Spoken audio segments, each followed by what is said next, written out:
آخ مهدی من چقدر این آهنگو دوست دارم. میذاری اینو گوش کنیم؟ چی نمیگی؟ بذار داداش گوش کنیم. نمیگم کل زمین داداش کیفیت چقدر پایینه، نمیخواد سیستم بندازی؟ باش من الان پول ندارم. حالا دستم اومد میندازم، تو فکرش هستم. حالا میذاری گوش کنیم؟ آره داداش گوش کن. دمت گرم. خراب شده رو سرم.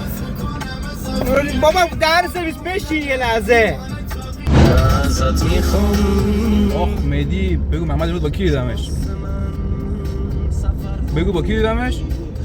عکس بزن. یه لحظه تو اگه به اندازه 3 دقیقه آهنگ گوه نخوری، آقا من این تموم شد من گوش دادم، بعد زرتو بزن. باشه گوش کن.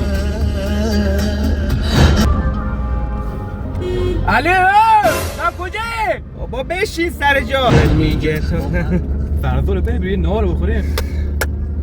برو گم شو پایین. دیوس برو گم شو پایین. برو گم شو پایین. حالا من سرویس کردی.